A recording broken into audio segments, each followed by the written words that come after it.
The scripture today that Emma read so beautifully is a complex passage from the latter part of John's Gospel.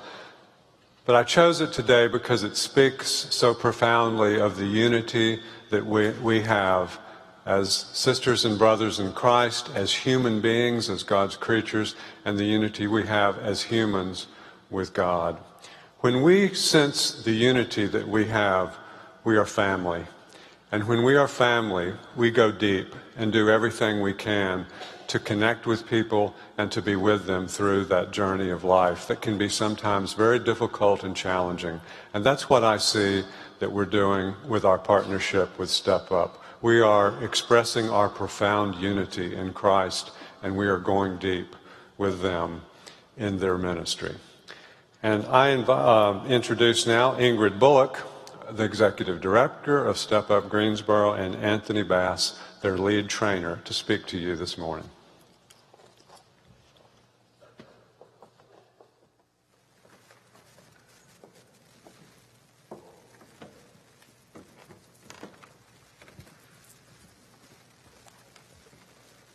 Good morning. We're here today to say thank you for how you support God's work through StepUp Greensboro. It's amazing to think that every month God sends his beloved through our doors and uses our hands and our hearts to draw them into his presence. Even more amazing is the fact that God has wrapped his arms around StepUp by sending you to co-labor with us, to strengthen us, and to encourage us to serve those seeking to transform their lives. Let me tell you a little about the StepUp journey.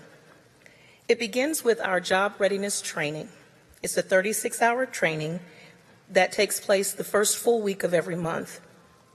We have about 22 people that join us in the Paisley House, and they come in on Monday morning terrified. They have no idea of what to expect. They just know that they've come seeking a change. And over the course of the 36 hours, they show up at 8 a.m. every morning, 8:30 every morning, and leave about 4 o'clock. It models a work day, a work environment. And during that time, the first day, we bring them in and we love on them and we make them feel warm and welcome. And within 45 minutes, we've jumped in their faces and we stay in their faces. And we continue to apply pressure lovingly. But we continue to apply pressure, the same kinds of pressure they're going to experience in the work environment. By Friday, their confidence is at an all-time high, and they're ready to take on the world.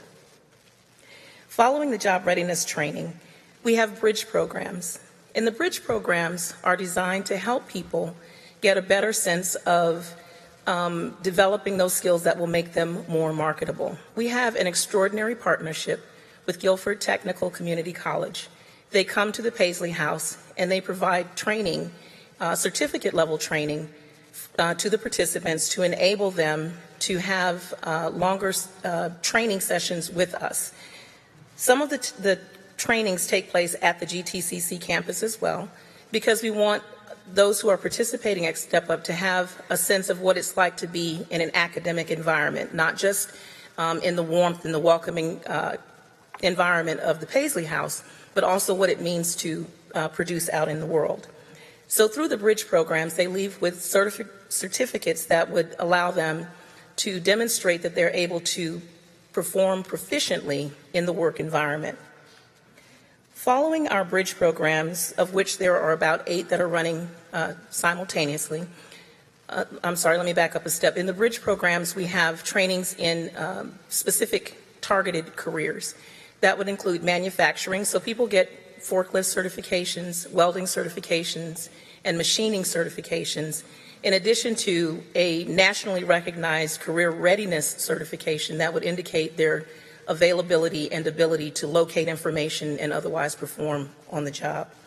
So following the bridge programs, once you're employed for 30 hours a week for at least 60 days, we invite you to participate in our life skills training. And the life skills training is a 48-week session. It takes place on Tuesday night. And the participants are engaged in training that is related to job readiness. It's related to healthy relationships, financial literacy, long-term planning. And those sessions take place in Red Hat Hall and allow the participants to have a better sense of what it means to balance all that comes at you in the course of any given day as you move towards stability. If our participants have children, the children are required to take the course along with the parents, because what we're looking to do is to break the cycle of poverty and break a mentality that has kept people from achieving the stability that they seek. Since opening our doors in 2011, we have trained over 1,300 adults in job readiness and life skills and helped over 500 of them to secure employment. We've also strengthened families by engaging children and adults in conversations, as I mentioned, about financial literacy, healthy relationships, and achieving long-term goals in our life skills program. And in one of our more inspired moments, we opened a thrift boutique called Encore, where the sales from the clothing you donate helps to sustain and fund the StepUp programs.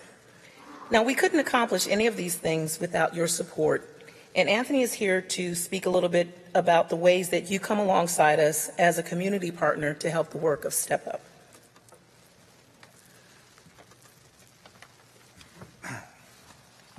Thank you. Good morning. First, I want to say Happy Mother's Day to all the lovely mothers out there, and thank you for putting up with individuals like myself and Neil and Kevin and all of us. And I hope you have a great day. It's a pleasure to come this morning to talk a little bit about StepUp Greensboro and what we do there. And as you heard Ingrid talk about, I do the jobs lead training, and so that's a week-long training that these individuals come through. And on Monday, we find individuals that come in broken. Some of them are hopeless. Some are homeless. And these individuals are looking for an opportunity to get their life back together. And what StepUp Greensboro do is we provide them with the tools to be gainfully employed. Now, this doesn't start without having to do some work on the inside. And we're talking about in here. And so we deal with these individuals on that because we don't want them just to have a job. You know, and I tell them all the time, a job is just a job. That's just an opportunity to be broke. They need to have a career where they can be successful and happy. And to do this, it takes some work because they just didn't get in the shape they were overnight. And we let them know that won't happen overday. But it is a process. And we're so grateful to First Presbyterian to house us in the Paisley House where we have our classes. We're so grateful that we have employers that are willing to give second chances. Because, you know, the reality of it is all of us has done something. Some of us got caught and some of us didn't. And so people deserve second chances. And First Pres has really opened their church and their hearts to step up. And I'm so grateful to be a part of what we're doing there. Like I said, we have employers that give second chances, that understand that these individuals are going to have some barriers. And these barriers are, you know, criminal backgrounds. But these individuals also deserve another chance. And so we teach them how to communicate their criminal background and to be okay with it and understand the spirit of acceptance to what you've done is the process of moving forward.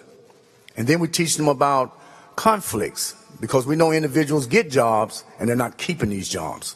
And so that means something is going on. And so we get in their face and we really begin the process of talking to them and working with them.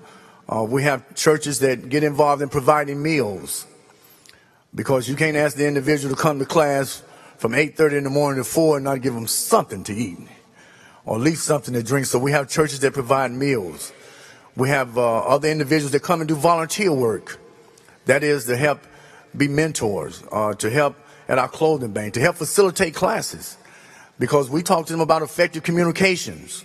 We talk to them about anger management, things that we know that's hurting individuals from keeping jobs and keeping individuals from moving forward into being successful and stable and self-sufficient. And that's what StepUp does. We want to see individuals be stable and self-sufficient. So it takes the community to do this. We're just one piece, and we're so grateful that First Presbyterian has adopted us, supported us. They stand by us. They allow us to use Redhead Hall for our life skills class. Again, that first week, I call it like a jump kick for individuals to start taking a look at themselves. And then we have to make sure that we guide them and not just be that 1 week that they have to zap them and leave them alone. So we have these bridge programs. We have our life skills programs. And so we look for individuals to volunteer to be a part of this. It is very important that we understand that everyone deserves a good life. And so we thank First Presbyterian from my heart. I came to StepUp Greensboro by, I always say, by satellite, or Sharon Sumner. And I don't know if you guys know her. And Sharon came to me one day and said, Anthony, I have a vision and you're in it. Well, I told her, a vision, I'm in it. At that time in my life, I was trying to get gainfully employed myself. I said, listen, I ain't looking for no visions. I'm looking for me a job. But she was, and I hope some of you know Sharon, she was serious about what she said, and she took me to Raleigh where they were doing Step Up, and I was amazed. And so I came volunteering, and eventually to get hired on full-time at Step Up.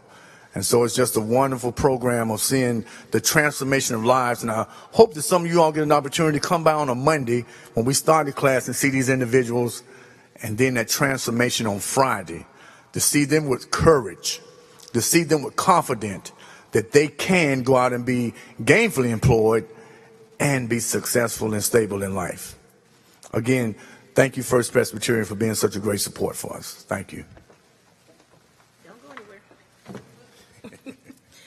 One of the things that we're doing today is if there are things that I've heard in whatever it is Anthony or the guest that will be joining us in a minute is saying, something that they've missed or something I'd like them to emphasize, I just act like a talk show host and invite them to elaborate. We have a running joke at Step Up. Anthony loves Step Up so much, we say if you cut Anthony, he'll bleed Step Up. And so, Anthony, if you can just talk a little bit about what it is that makes the job readiness training so important to you, or any of the work that we're doing at Step Up. What makes it so important to you? Okay, I thought I was done. I could get from up here. These lights are serious. What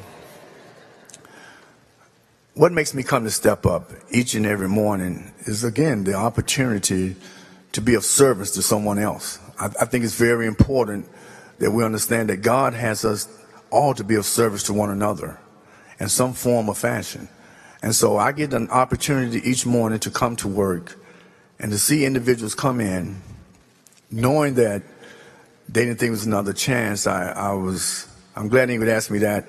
We've had all kind of individuals come in, and I had a gentleman, I think 2 months ago in a class. I had called him to see was he going to register for class. And so he said, yeah, I want to come. You know, I heard about you guys. I don't know. I done been through other programs. And he says several things to me. I said, well, listen, just come. And I can't promise you a job. You'll have to get there. But I can promise you that your life will never be the same. Well, the young man came. And he identified himself to me when he got there. And he stayed. And on Friday, we have a thing called Closing Circle. And that's where we all circle up and hold hands, and the participants get an opportunity to share with us what the week has meant to them. And this young man said, I was going to kill myself the morning that I talked with you because I had given up on life. And I didn't know nothing else to do, but I came here. And now I feel like I want to live. And now I have a reason to live. And I just want to share that with you because I think it's very important that as we pass people in the streets and as we encounter people in stores, it's people out here hurting. And it's people don't know where to go. And sometimes just a friendly hello, a friendly good morning will make all the difference in somebody's life. And so that's why I come to Step Up, and that's why I stay.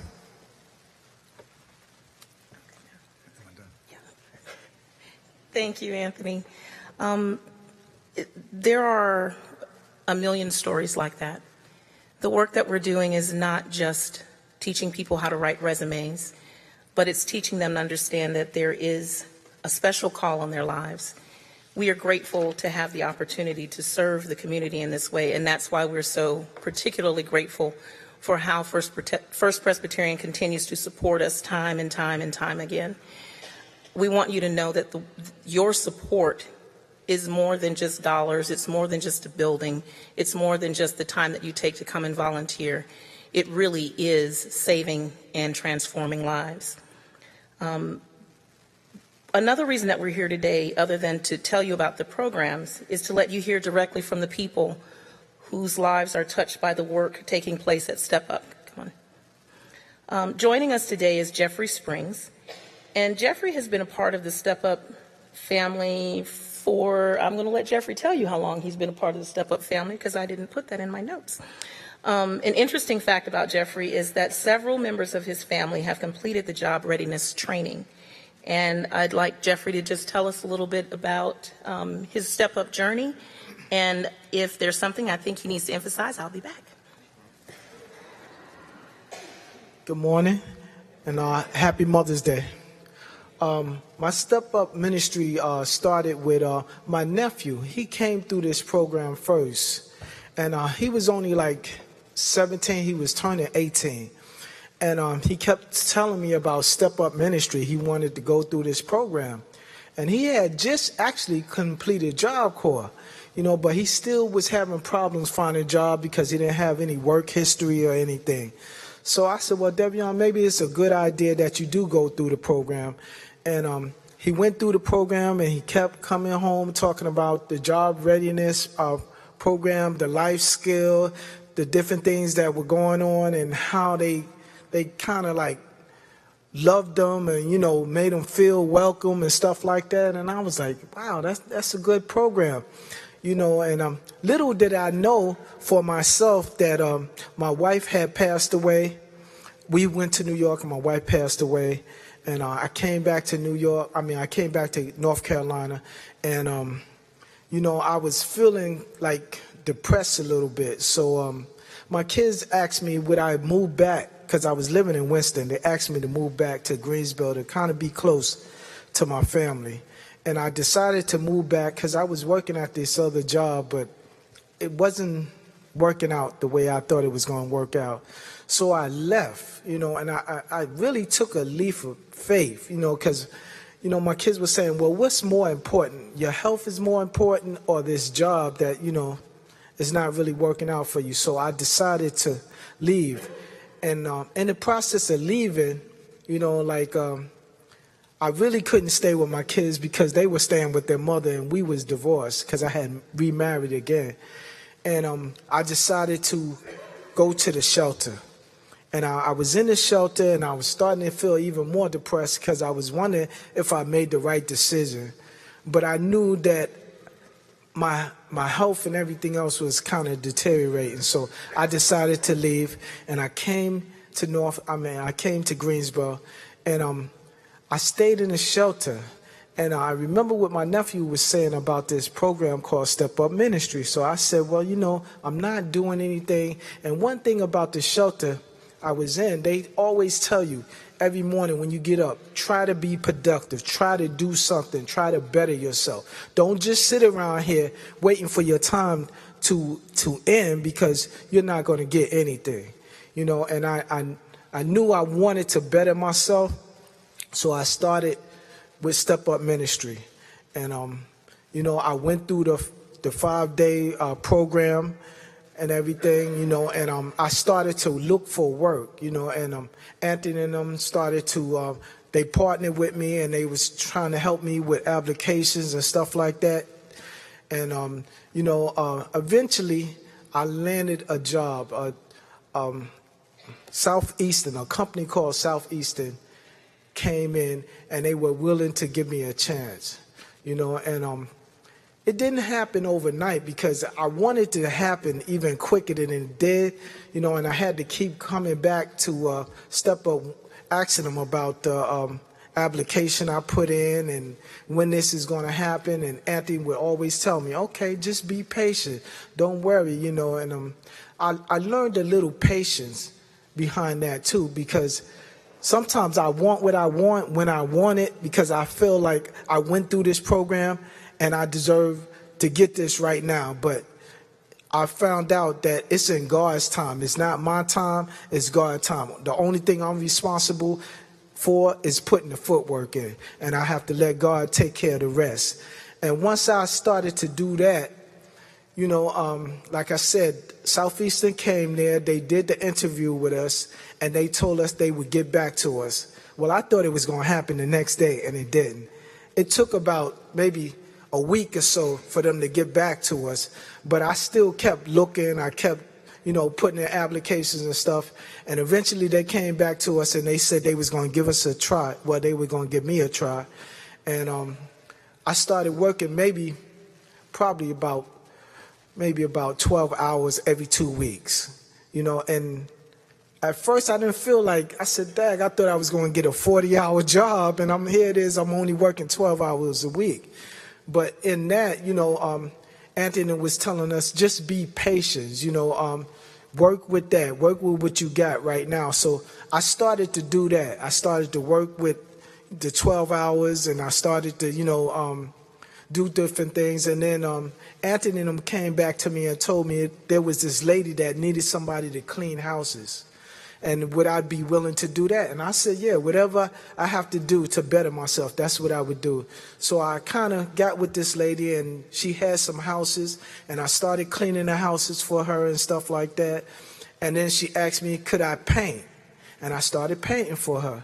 And then she came to me and said, Jeff, why are you still in the shelter? I said, well, I'm not working, you know, enough to kind of afford an apartment or something like that yet. And she said, you can move into one of my houses. And that was truly a blessing for me, because I didn't never think that somebody would do that for me. She said, yeah, you can move in one of the houses that I own. And I said, well, I can't afford really that. She said, no, she would make it affordable for me to move in. And at this time, I'm still in that house, you know, and I'm still working for her, I'm cutting the grass and stuff, you know, for her. But it just shows that, you know, God is good, and he's been blessing me as long as I keep putting the footwork in to better myself, you know. And it's just been a journey for me, but I thank God for the journey, because I've learned so much to be diligent in what I do, you know, and do the best that I can on any job that I'm given, anything that they ask me to do my best. You know, and God's been blessing me, you know, and I thank Step Up Ministry for this chance. I thank the people that are giving us opportunities to better ourselves, you know, because I know a lot of people don't have to do it. A lot of jobs don't have to do it. But I thank the people that do that, you know, because there's a lot of people out here that are really trying to get themselves together, that's trying to better their life by, you know, doing the right thing. And I thank you.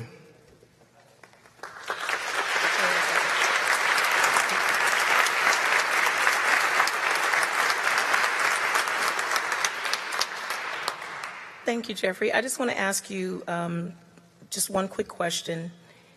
How has what's happened for you at Step Up changed your future? Well, it's changed my future because I like to give back to other people. So I go back to the shelters, I go back to the Salvation Army, and I show them that it's not just what I say, but you can look at my walk, you know, and I let them know that there are agencies here, there are people that are willing to help you if you try your best, you know. And I tell them this is not a game to play with and stuff, because these people are giving you a chance to better yourself, and you need to take this opportunity and do the best you can, do your very best, you know, because this is a blessing to us. We don't really deserve this, but this is a blessing, so you need to do the best you can, you know. I had talked to about 2 or 3 individuals probably just about last week, and I realized Anthony had called me, and they told me they had went through the program. You know, so I know in order for me to keep what I have to continue to help other people. And that's where I see myself at, as helping other people better themselves just as well as me. Not just hold on to the blessing, but be able to help other people too.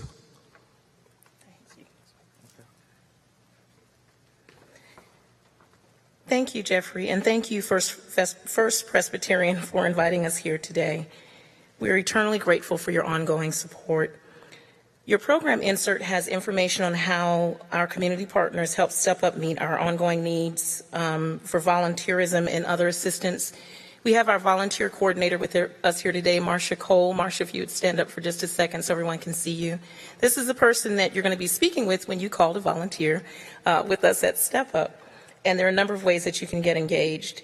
And if you know of anyone that is looking for a way to make a difference in the world, please tell them about Step Up. Every month we have an information session called Lunch and Learn, and we'd love for you to join us. Simply call the number listed and let us know that you're coming so that we can plan accordingly. It's been our pleasure to be here today, and we thank you for who you are to Step Up. May God richly bless you.